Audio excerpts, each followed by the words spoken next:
Hey there, and welcome to our KGW Carpool Holiday Special. I'm Ashley Korslund. We all know the best conversations happen in cars. So not long ago, we had an idea. Find fun, interesting people, and then go for a drive. Since then, my co-anchor Brenda Braxton has taken a ride with some very notable people, and today has this special carpool with a few familiar faces. First up, the fabulous drag queen, Poison Waters. Without the wig and the makeup, she is Kevin Cook, an extraordinary entertainer who gives back so much to this community. Proceed to the route. All right, Siri. Directions to Kevin's house. I hope I don't get lost. Here we come. Ooh, parallel parking like a boss. The destination is on your right.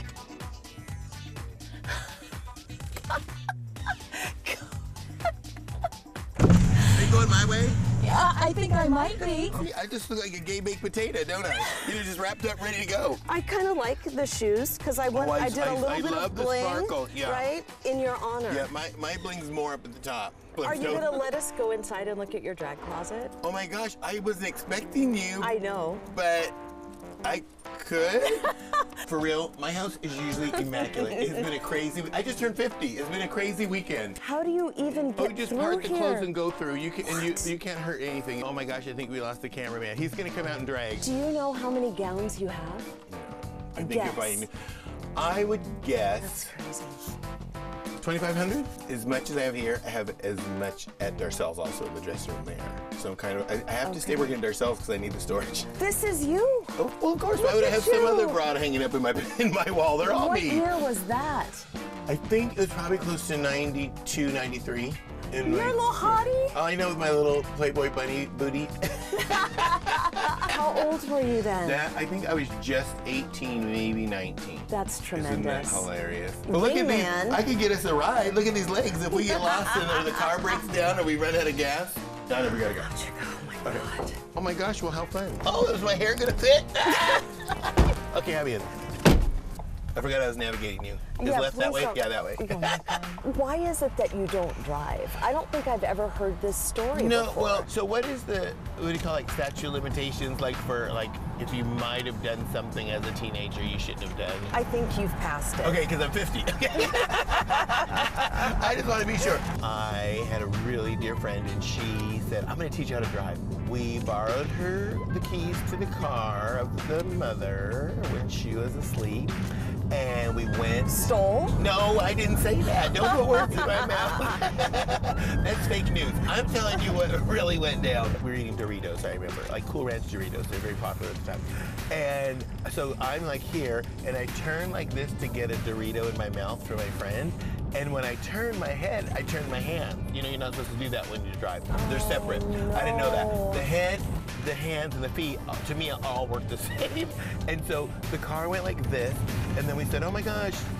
And so we went like this, and then I overcorrected and overcorrected again, and I may or may not have hit the gas or the brake alternately. I don't know what I hit. But when we stopped, we were upside down, facing the other direction in the onion field next to the high school. We were 100% okay. Wow. Except my friend was very upset, as you could tell, because she knew she was going to be grounded for life at the very least. Forever. Yeah. So here I am 50, and people still say, are you going to learn to drive? Do you ever want to learn to drive? I'm like, no, I think that ship has sailed. So we are going to Parkrose, which is where you grew up. Right. So we made the great migration to Portland, Oregon, and I really feel like people joked about that because a lot of people came to Portland at that time. Well, that was the slogan. It was like, I think it was one of our governors. They were literally like, come to visit, but don't stay. Is your neighborhood around here? Like, wait, is it back there? No, it's up here. Well, it's gone. I'm going to tell you, the house is gone. Everything's gone. Parkrose has changed. My high school's gone. Our house is gone. Okay, I'm going to tell you something. All right, go. Sorry. No, I've never been here. After I graduated from high school, from a leaky, moldy, icky school, they leveled it. The high school was mowed down and rebuilt. I really did not know that this was still back here. So I thought that all of my Parkrose high school memories, I thought they were gone. You know? Clearly you were fabulous back then. But seriously. Yeah. Did you come out as gay when you were in high school? More people in high school told me I was gay than I even knew or believed. I had a boyfriend and we were dating and everything, we thought we were just being so sneaky. My sister and my mom, they said, hey, we know you're gay, we know he's more than just your friend, so what do you want for dinner? It was really just so so literally I was like the last to know. Well, then I came home dressed as a lady and that was, we're like, oh, well, let's just test the waters. Let's push the boundaries a little bit. Yeah, they did the best they could and they really welcomed me and supported me, which I know some people think, well, isn't that what families are supposed to do? But in that situation, that's not always the case. Oh, there it is. Yeah, it's always been. It's like when I look around, it's one of the things that's still here. What kind of socioeconomic environment did you grow up in? Because I do think that, you've been really upfront about that kind of shaping your... Oh, absolutely. We were poor. There's just no other way around it. At some times growing up, I would feel like a little bit of shame around that. It's just this internalized stuff that people don't even realize. Are you tearing up? No. No, that's just the champagne coming out of my eyes from last night's birthday. Oh my God, I think you are. No, it is poignant when you think about that and you come full circle with everybody, right? Absolutely. There's definite specific aspects of my growing up that I think I can point to and be like, now, oh, that's why I'm this way. I mean, as you saw the drag room, it's clear, like I'm compensating. Did you do food bank? Is it that kind of assistance that you needed? We had, the churches that would give you a box of food. Back to school, we would get clothes from the different banks. And so now that I work with so many nonprofit organizations that are, helping, I benefited from it and I want others to benefit from it too. Being here, being in Park Rose, it just makes it even so much stronger. Like the feelings, like I totally remember, even though a lot of the town is different, just being here physically and thinking about those days and thinking about those things. But then literally as I got older and went, wait, there's so much more. That's just such a blip in the whole situation. We had so many great times in our family. Like my mom would play the organ and we would sing. And it's like, who are we, the Von Trapps? We're this poor multiracial family in Park Rose, but we would sing. So is all this the manifestation of all the pain and the love and the community and the people who reached out so you could find your true self? Yeah, absolutely.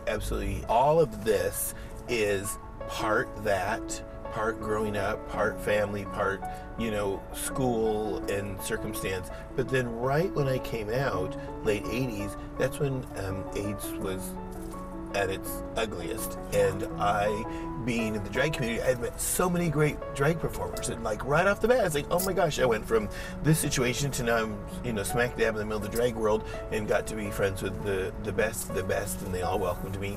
And then they all died. I mean, literally within 4 years of graduating high school, where I was leaving one nucleus to this next one, all my friends were dying. And it was like, what is happening? And so this also is a result of all those relationships. And like I said, yesterday I turned 50. So many of my friends didn't make it out of their 30s. And it's just hard for me to think about that. And I have to feel like I don't have what people call survivor's guilt. I can't wrap my brain around that concept, but I just have to, there's a reason I'm still here. So I have to keep doing good and keep doing better and keep being open to forgiving people and open to understanding people. And because my friends aren't here to do that, they didn't have the chance, so I just went for them. I love you too. This is a lot. Do you know how to get to Darcells from here? Yeah. You talked about the lack of diversity and being one of the few black gay kids there. When you look around Portland today, what do you see? It's much more diverse. So many people in Portland now have moved here from larger cities, Chicago, Atlanta, Washington, D.C., New York, L.A. They're like, there's no diversity in this city. So it's where you're coming from. And yes, of course, I would love to have more cultures and more ethnicities and more diversity, and it would be so great. But I just recognize that it is so much better than it was before. It's really great. What do you think the biggest misconception is about drag queens or about you? I can only speak for myself. So the misconception is people think that I want to be a real woman, which I don't. I love being Kevin and being a man, and I love getting to put this on and be my theatrical, over-the-top, fun self. And then I really love at 12:30 in the morning after Saturday night at Darcel's to take it all off and take a shower and go to bed. So we're outside of Darcel's. Yeah. Should we go check and see if the door? I think All it right, is. let's see. Oh my gosh, seatbelts and ruffle coats don't go together. So I first started working in 1990. And so there's several pictures of me around the room now, but this one cracks me up because I was just so young and innocent. And now I'm not, and I'm not. Can we walk on the Yeah, stage? do you guys want to come out? I do remember in the early days, I thought this stage was so big, and I thought this room was so gigantic. And now whenever I come in, weekend after weekend, I'm like, is this place shrinking around me? I mean, it's so little. So we can have our talk show up here. Yes, we could. I can interview you. No, we will not. Oh. Wait, that's not fair. You know what I haven't done here is get a peek behind Let's go. the stage. Well, we're going to go Is that okay? backstage and want to go downstairs to the dressing room? Yes. Okay. I've never seen So it. this literally is the backstage. Our show at the fullest, we have 10 people with Darcel, our show guy Mitchell, and all the drag queens, and this is it. Do the rookie drag queens get to have? They have all to go of us, downstairs. we're all down there, okay. and even Darcel Only down there. Darcel. Yeah, Okay. this is just once we come up here, once the show starts, Darcel stays up here, but we're all up and down, back and forth the whole Okay. time. So this is where I'll get ready we when I'm each in have our drag. own little section, of course, and then right behind us is what we're generally going to use for that night. But because I have so much crap, all these are full. I don't know if it's creative or we're hoarders, and I'm like the oldest, so I can do what I want, right? Who's the youngest? We don't talk about her. Oh. I don't know who's the youngest. I'm not bothered with her. Try it on.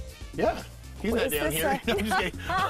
Sorry, Darcel. No, he would let you. And isn't it beautiful fabric? It's like ribbons turned into roses, and then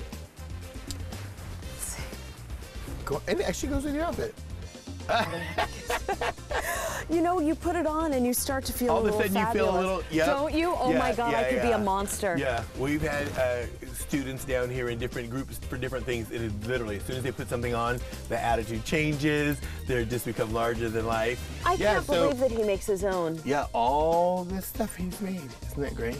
And is there anything back Yeah, there? we're going back. Okay. We're not. Oh, you're gonna keep that on? No. No, I'm you're like, you better let's hang come that on, up. sister. All this wooden is mine too. How embarrassing that I have this much crap. Look at all, and it goes all the way back there.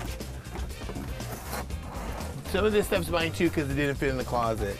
This is one of those things like we've all been here so long we can do it with our eyes closed, you know? Oh my gosh, look, guess who I just saw walk in? Darcel. Darcel, come on up. Amazing to see it when it's filled with people, and it's cool to see the behind the scenes when it's empty. And Yeah, exactly. you really are a treasure. You know, I feel that way about you. Every nail and hot glue gun in the world has been used to put this place together, and I did most of it. So I know, I'm it's very proud of amazing. it. Yeah, very Yay. proud. Hug. Mwah. Thank you, darling. Yeah. When do I get to stop and shave? One of the things I'm so thrilled about is no social media when I was coming up and out. Oh my gosh. Can I have a high five Oh on my gosh, that one? all of that oh my stuff gosh. we did. The drama that was unnecessary, if it would have played out on social media, oh my God, nobody would want me around. Oh, there's Tracy. Who? Hi, Tracy. Tracy! Hi! And that, to me, makes it even more special because you know what people say, like, no one's born prejudiced, no one's born, you know, homophobic, or no one's born, they learn it. So to have the opportunity to talk to these little kids, oh my God, they're so cute. And Oh, geez. oh, wow. That wasn't good. No. Okay, we've had a road rage incident and somebody almost backed into us. And We need to park and like. and get out. Yes, yeah, we but do. I'm not walking in these heels up this hill. Hi, ladies. Is this Council Crest? Do you need me to push you How up the dare hill? you? Oh my gosh. No, I'm Give me a moment of something to take away from this really nice day that I've spent with you. You know, Brenda, this is for real. Things aren't always as they appear to be. In that situations where you are in your life, it may look like one thing, but once you're out of that time, it either wasn't as bad as you thought it was, or it wasn't as good as you thought it was. There's not a finish line. Are we done? Are we? Do I get to ride home? Or am I'm just walking back to Portland now. I mean, we're in Portland. I'm just kidding. If you did that, I'd be giving you a different hand gesture. It wouldn't be a kiss. Goodbye, sister.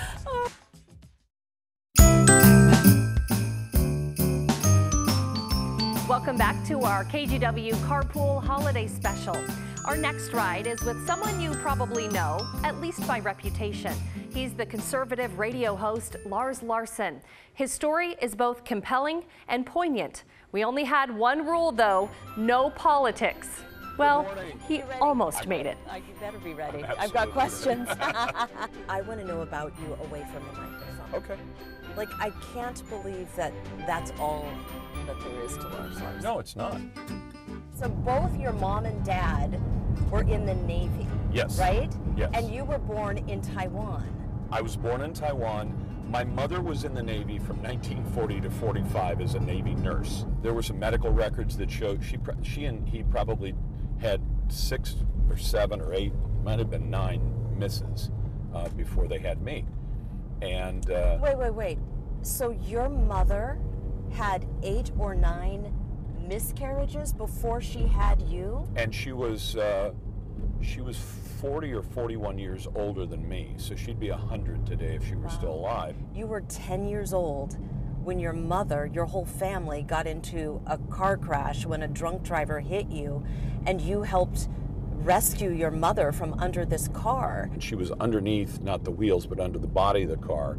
And my dad got out, and it was snowy, and we managed to either both a combination of him picking up the car and shoveling snow out. We pulled her out from under the car, and she died just a couple of hours before 1970. So it was New Year's Eve.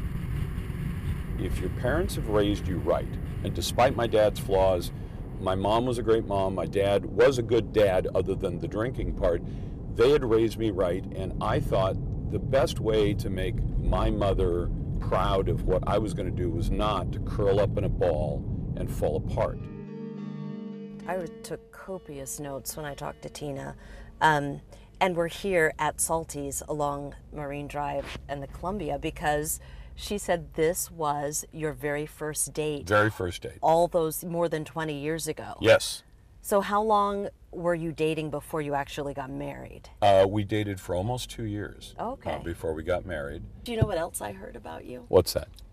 The only place, I think it's safe to say the only place that you're a beta male is with Tina. Do you really want somebody who comes home every night and says, okay, this is the way it's going to be, and I'm going to run the conversation, and I'm going to run all the conversation? So when we're out with friends, I tend to, even at home, but when I'm out with friends, I tend to step back a little bit to make sure that I'm not sort of the person who's always driving the conversation, controlling the conversation, and that wouldn't be any fun to be around. Not for a wife, and certainly not for your friends. But what do you remember about the first date? Because I want to know what you remember about your first date with Tina, and then I'm going to tell you what she said. All right. What I remember is that we said we're going to go to brunch at Salty's on the Columbia, and it was, it's a great place to have brunch. I mean, because it's a beautiful view, beautiful setting, and so we came out here and we sat down and we just started talking, and we had brunch, of course, but we just talked, and we talked basically until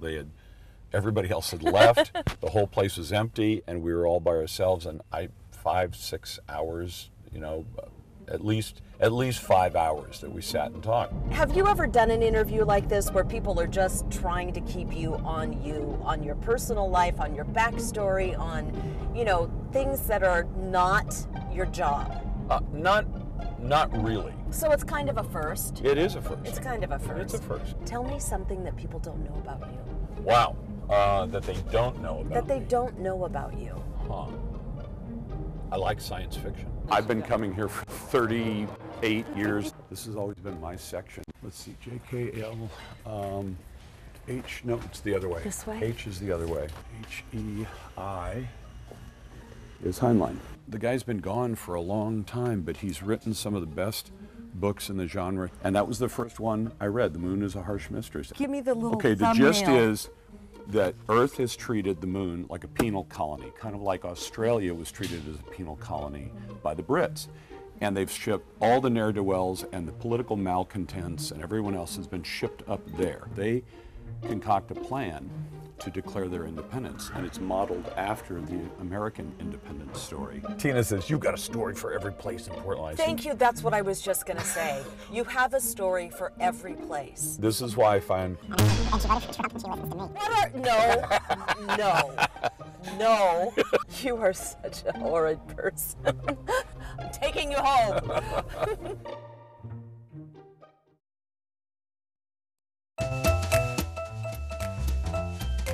Welcome back. We certainly have a lot of fun with KGW Carpool. So since it's the holidays, we thought a fun way to celebrate would be to give a lift to a few more colorful people we know. Here's our special holiday carpool. And from Brenda, me, and everybody else here at KGW, happy holidays. My favorite thing about the holidays, one of them at least, is the music. And I found the perfect person to serenade us with some Christmas tunes. Storm Large! Are you kidding me? Merry Christmas! Merry Christmas! Welcome! I'm so excited. So will you play for us? Oh my God, of course. I love Christmas songs. I love Christmas carols. I'm a dork for Christmas and anything Christmas related. Silent night, holy night, shepherds quake at the sight. Last verse, same as the first. Sing along. Silent night, holy night, all is calm. What on earth is going on? Is that a bicycle? Stop it. That's a unicycle. It's the Unipiper. Hi. Hey, Merry Christmas. Yes, Merry Christmas. Do you want to ride? Yes, I think I please. can get you where you're going faster. Okay, let's go. So what the heck are you doing for the holidays this year? One thing that we like to do every year is go down Peacock Lane and see the lights down there. It's a very Portland tradition. What do you want for Christmas? I'm big into music and vinyl records. Okay, here we are at Music Millennium. Happy shopping. Thank you. And Merry Christmas. Same to you. He jingles. All the way. Take care. Oh, this is so cute. Some kid's gonna love this for Christmas. Oh, that's just love it. Gert Boyle. Forever. We love Columbia. Thank you for your support. Oh, well, I love you. Happy holidays. Happy holidays to you, too. And here's to lots of sales. Oh.